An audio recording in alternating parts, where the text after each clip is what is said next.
Assalamualaikum warahmatullahi wabarakatuh. Alhamdulillahi rabbil alamin. Wabihi nasta'inu ala umurid dunya waddin. Wa ala alihi wa ashabi ajma'in. Amma ba'du. Yang sama-sama kita hormati dan sama-sama kita muliakan Ayahanda Kiai Haji Imam Jazuli dan Umi Hajah Malika Lulu.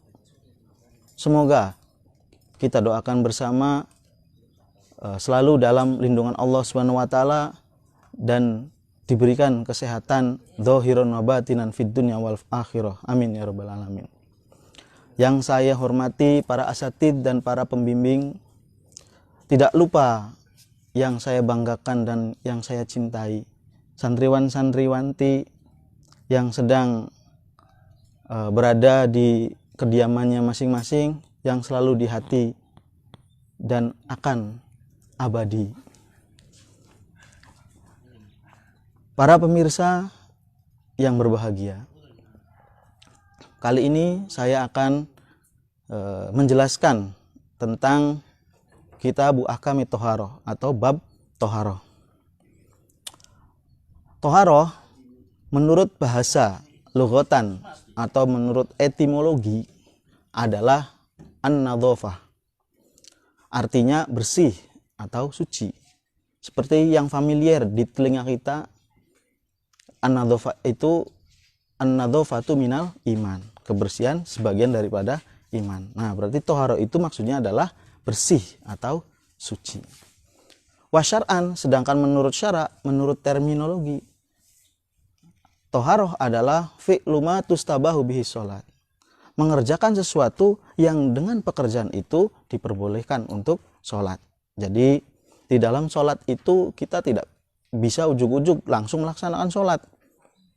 Bangun tidur, Allahu Akbar.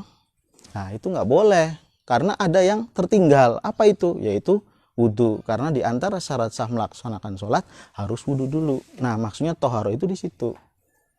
Atau ketika kita sedang dalam keadaan hadas besar, ya, wudhu sudah tapi belum mandi junub, nah, dia malah sholat, itu juga tidak bisa sah sholatnya karena dia harus mandi junub terlebih dahulu. Nah, jangan lupa nih ya, bagi pemirsa, bagi semuanya, kalau habis ho'e jangan lupa mandi junub dulu ya. Itu adalah pengertian dari toharoh, baik menurut bahasa maupun menurut istilah. Al-miyahu allati yajuzu biha at-tadhir sab'u miyahin. Number 1, ma'us sama. Number 2, ma'ul bahri. Number 3, ma'un nahri. Number 4, ma'ul bi'ri. Number 5, ma'ul aini. Number 6, ma'ul thalji. And then number 7, ma'ul barodi. Di dalam dunia ini yang namanya air itu macamnya ada 7 menurut asal datangnya. Seperti halnya kita manusia diciptakan itu asalnya dari mana, saudara? Yaitu dari tanah. Ya, bukan dari orang tua kalian, memang dari orang tua kalian semua, orang tua kita, tapi awalnya itu berasal dari tanah dulu, mintinin dari tanah, kemudian barulah tercipta Nabi Adam. Setelah Nabi Adam melakukan ya begitu sama Siti Hawa, akhirnya lahirlah kita semua sampai sekarang bermacam-macam. Ana sing ndase apa namanya kepeng, ana sing ndase bunder, ada yang kepalanya lonjong dan sebagainya. Itulah indahnya ciptaan Allah Subhanahu wa taala. Nah, kembali lagi ya, jadi air itu semuanya asalnya ada 7 macam. Yang pertama adalah air langit. Tuh, kok air langit? Emang langit mengeluarkan air? Nah, maksudnya air langit di sini adalah air yang turun dari langit. Nah, atau yang kita lebih kenal itu namanya air hujan. Ya, air hujan. Nah, mungkin kita semua sudah sering ya mengalami hujan. Nah, itulah namanya air langit.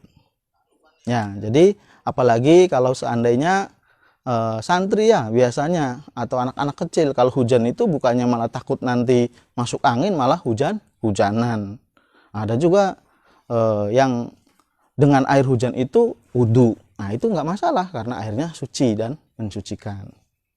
Itu yang pertama adalah air langit. Yang kedua adalah air laut. Ada yang tidak tahu air laut. Nah keciri wong pegunungan kononku. Ya, tapi zaman sekarang sih walaupun pegunungan, walaupun perkotaan, walaupun pedesaan, tetap saja ya, karena sekarang itu zamannya zaman selfie. Jadi sudah biasa orang-orang itu pengen tahu, atau bahasa intelek atau bahasa kerennya itu kepo ya. Saya pengen ikutan sama si A, si B, akhirnya ngebolang ya. Akhirnya menelusuri jejak-jejak misteri, menelusuri tempat-tempat yang dia penasari, yang dia kepoi. Nah, di situ ya. Ya, kembali lagi ya. Jadi air laut, maksudnya air laut itu adalah air yang rasanya asin ya. Air laut rasanya teh botol ya langka. Ada-ada aja itu ya. Nah, air laut di situ. Nah, air laut itu bisa juga digunakan untuk bersuci. Nah, air laut ini ya bisa dibayang juga ya. Kalau misalnya kita wudhu dengan air laut, ya asin, asin, gak kuat ya. Saya juga pernah wudhu dengan air laut itu, ya Allah, masya Allah ya, wisma asin, terus panas, mukanya itu panas, kayaknya cocok buat yang jerawatan yang gede-gede itu. Nanti bisa jadi terapi ya, daripada meletus. Oke, yang ketiga. Jadi ngaco-ngaco ini ya, tapi ya masih nyambung ya. Yang ketiga adalah air sungai. Air sungai kita juga sudah familiar juga ya. Nah, air sungai ya banyak, apalagi yang rumahnya pinggir sungai, yang dia anggap misalnya kayak kolam renang saja. Pagi-pagi bangun kayak seolah-olah sungainya kolam renang, langsung jebur, langsung swimming, langsung berenang. Nah, kita juga banyak jumpai air-air sungai ya, banyak sekali air sungai di sini. Ada yang warnanya coklat, ada yang warna abu-abu, ada yang warnanya hijau. Air sungainya itu macam-macam ya. Ada yang bening, malah ada yang hitam. Wah, pokoknya zaman sekarang airnya berwarna-warni kayak pelangi ya. Padahal dulu air itu sungguh luar biasa indahnya. Karena masih belum banyak pencemaran. Tapi kalau sekarang ya, karena ulah tangan manusia, akhirnya banyak sekali air yang tercemar ya, sehingga zaman sekarang itu nggak seperti zaman dahulu lagi. Dulu sih saya juga sering ngebak ya, sering mandi di sungai. Tapi kalau sekarang sungainya sungguh miris. Kalau nggak warnanya yang macam-macam, sampahnya banyaknya minta ampun. Jadi ya buru-buru bisa buat berenang. Ikannya juga jarang sekarang karena pada mabok, ikannya nggak kuat ya. Manusia aja mabok, apalagi ikan. Nah gitu ya, itu yang nomor 3. Yang nomor 4, air sumur.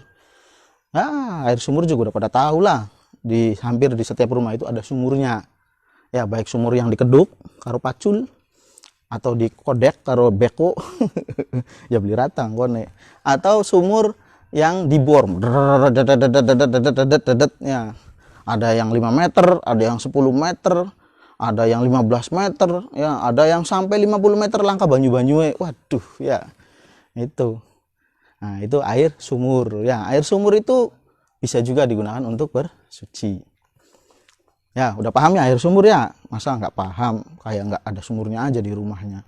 Sekarang saya enak, air sumurnya tinggal di sanyo, cetrek, pada naik airnya. Dulu zamannya Ustadz ya, ayo dikerek karo katrol. Apalagi kalau tangannya lagi cantengan ya, ya kangelan, lagi cangkrangan. Zaman Ustadz lagi nyantri, cangkrang, anak cengkrenge. Pas waktunya ngatrol, luar biasa perjuangannya ya. Sekarang saya enak, udah tinggal cetet, drot, airnya sudah mengalir. Nah itu ya, itu air sumur. Kemudian yang kelima adalah air sumberan atau mata air.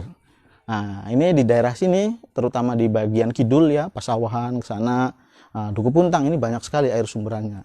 Bahkan Montoya sekalipun yang di Cirebon, di Cempaka Arum, itu mereka mengambil airnya dari sini. Karena di sini sangat bagus sekali airnya. Nah, kemudian juga orang-orang Indramayu, orang-orang Cirebon yang perusahaan-perusahaan galon itu pada beli air ya. Aneh ya sekarang air kok dibeli padahal banyak. Nah, di situ ya. Air sumberan atau air yang kalau bahasa Jawanya itu ngetuk. Airnya tukbul. Nah, airnya itu keluar dengan sendiri. Nah, itu namanya air sumber ya. Nah, itu biasanya kalau ada air sumberan itu kalau lokasinya rada tinggi ke bawah itu nanti akan lahirlah curug ya. Biasanya kalau lokasinya rada tinggi yang kemudian akan ke bawah itu berarti nanti akan ada curugnya. Bukan curug yang di galangan sawah ya. Galangan sawah rada mingsor terus ngerucuk curug ya duduk kunci, bukan ya. Itu air sumberan. Ya, sebenarnya kalau kita bahas panjang sekali pembahasan air sumberan ini. Kemudian yang keenam adalah air salju. Nah, kita mungkin tidak menemukan kalau di Indonesia karena kita itu hanya dua iklim, hanya panas dan hujan. Sedangkan yang mengalami ada iklim salju itu negara-negara Eropa atau Amerika. Itu biasanya mereka ada musim saljunya. Nah, kalau kita ya tidak bisa menemukan salju itu. Nah, kalau mau ke salju ke sana aja ke Transmart itu ada yang buat ski itu yang buat selorok-selorokan tuh. Nah, itu bisa nanti mainan salju di sana ya. Barangkali penasaran pengen lihat salju. Nah, itu yang ke-6 dan yang terakhir yang ke-7 adalah wama'ul barad, air yang dingin. Nah, air dingin itu seperti air es ya. Nah, itu juga bisa mensucikan. Oke, setelah kita selesai menjelaskan tentang macam-macam air yang berjumlah 7 itu, nah sekarang kita akan membahas air itu terbagi menjadi berapa bagian ya. Yang tsummal miyahu ala arba'ati aqsamin. Tahirun mutahhirun ghairu makruhin istimaluhu wa huwal ma'ul mutlaq. Number 1. Number 2. Tahirun mutahhirin ghairu makruhin istimaluhu wa huwa al-ma'ul musyammas. Number 3. Tahirun ghairu mutahhirin wa huwal musta'mal wal mutaghayyiru bima khalituhu minat tahirat. Dan yang terakhir yang keempat, wa ma'un najsin walladzi halat fihi najasatun wa huwa dunal kulatain au kana kulatain fataghayyara. Wal kulatani khamsu mi'ati ritlin, 500 ritel. Baghdadiin takriban fil asoh. Ya. Yang namanya air itu terbagi menjadi 4 bagian, ya. Yang pertama adalah suci dan bisa mensucikan yang lainnya dan digunakannya tidak makruh. Nah, air ini namanya air mutlak. Artinya bisa digunakan untuk bersuci. Ya contohnya yang tadi, air-air yang tadi saya sebutkan, yang 7 tadi. Bisa air laut, air hujan, air sumur. Nah, tapi lebih pasnya itu air sumur ya, lebih mutlak sekali kalau air sumur. Tidak ada qayd, tidak ada yang menempel pada yang lainnya. Ya pokoknya bisa lah, air hujan juga bisa. Nah, itu ya. Jadi air yang mutlak yang pertama. Nah, ini boleh digunakan untuk bersuci. Dia suci airnya sifatnya dan mensucikan yang lainnya. Buat mandi, buat menghilangkan najis, menghilangkan hadas besar, hadas kecil. Ini bisa digunakan dengan air mutlak. Kemudian yang kedua adalah air yang suci, mensucikan, tapi makruh istimaluhu untuk digunakannya. Dia suci ya, mensucikan sama kayak yang nomor pertama tadi. Tapi kalau yang pertama itu tidak makruh, kalau yang kedua makruh untuk mensucikan yang lainnya. Contohnya apa? Wahuwa al-ma'ul musyammas, yaitu air yang dipanasi oleh sengatan dari sinar matahari. Nah, itu makruh hukumnya. Nah, makanya kalau dimakruhkannya air itu karena wadahnya itu terbuat dari selain emas dan perak, maka itu makruh hukumnya. Bagaimana supaya air itu tidak makruh lagi? Didiamkan dulu supaya dingin atau adem. Kalau udah adem, hilanglah kemakruhan itu.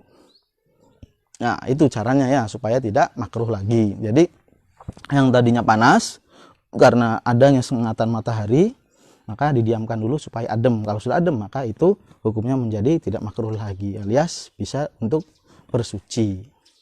Seperti itu ya. Nah,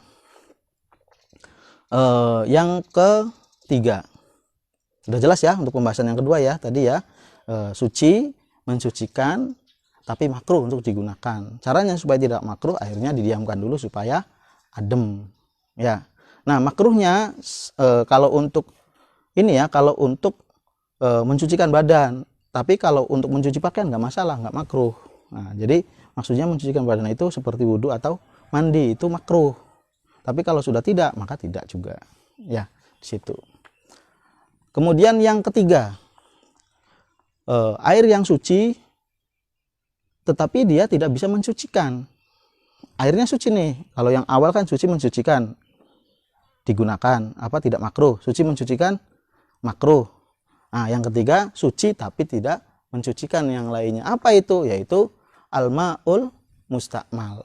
Air mustakmal. Maksudnya air yang sudah dipakai untuk menghilangkan hadas atau najis. Jadi sisa dari air yang sudah digunakan itu namanya air mustakmal. Contoh misalnya, di bawah ada ember, ada keran, kita wudhu ya, wudhu. Nah, kemudian airnya kan ke bawah nih, mingsor.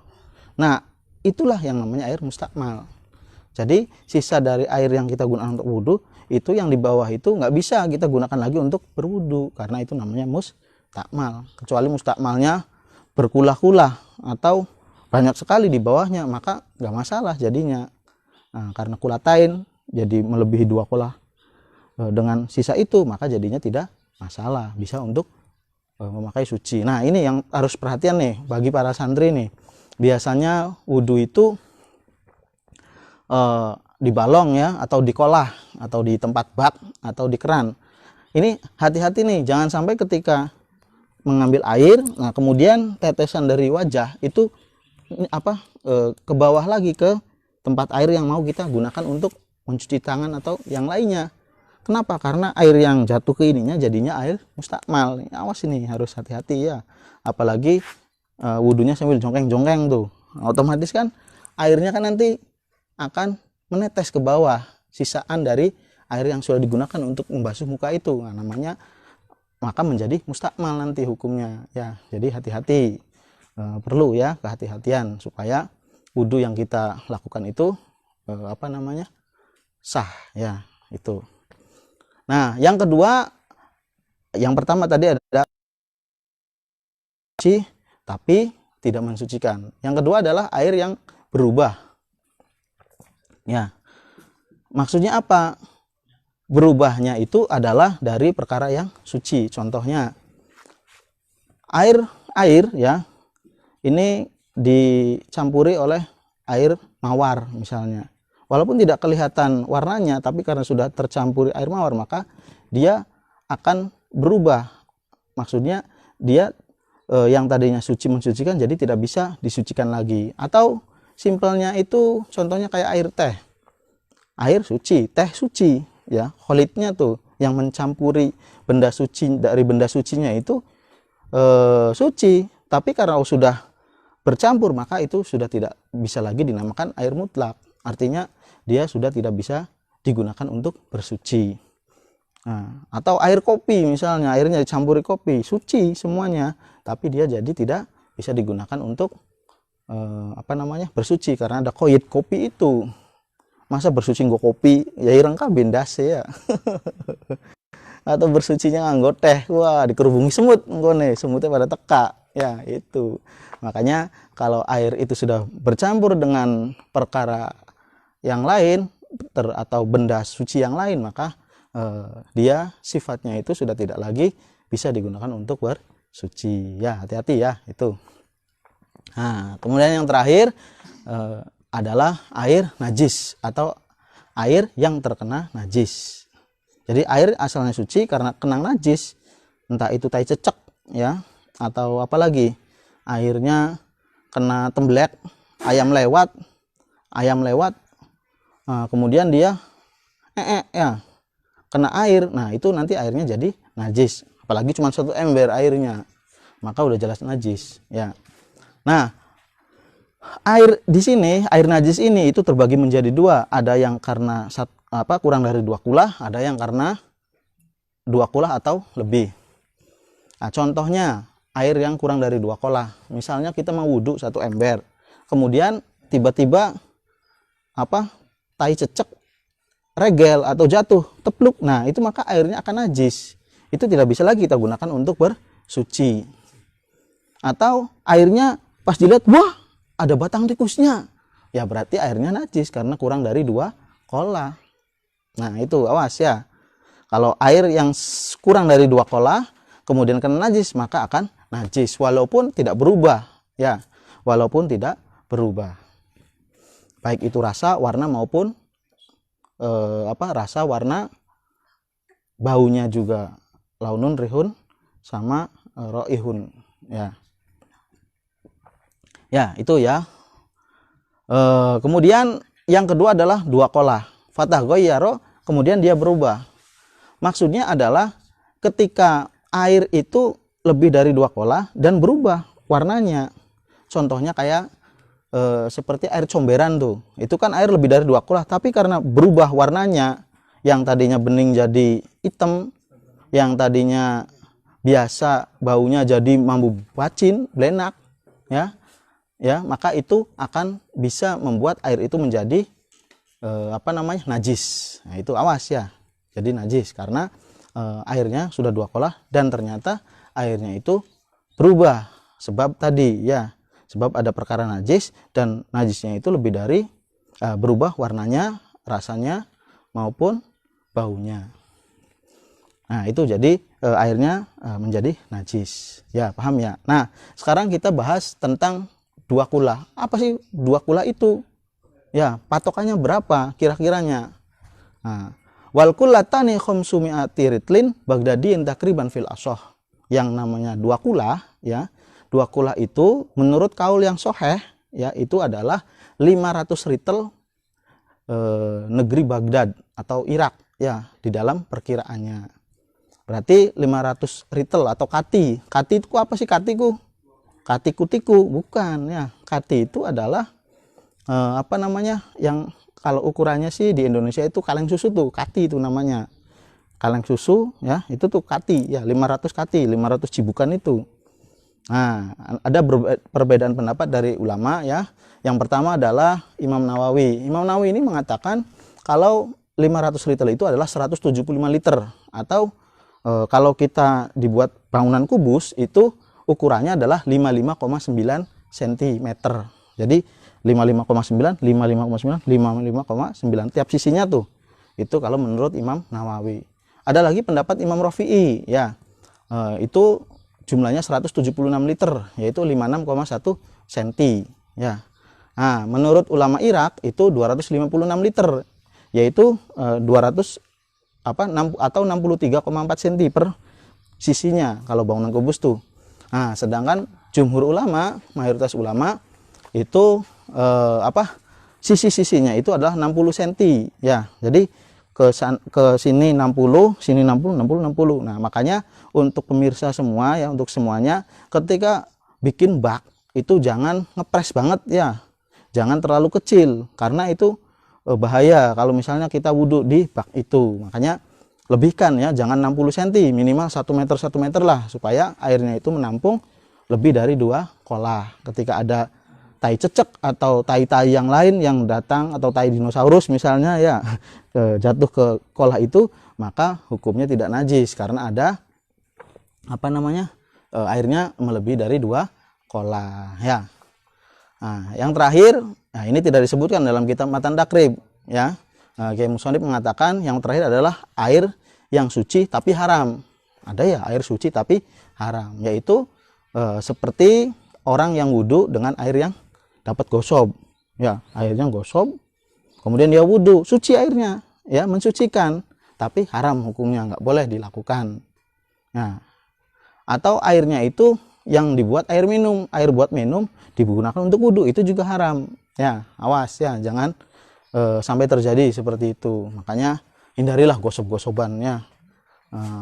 Istilahnya karena gosok itu adalah adine adine mencolong, mencuri ya. hampir 1-2 ya sama mencuri. Ya, itu saja ya.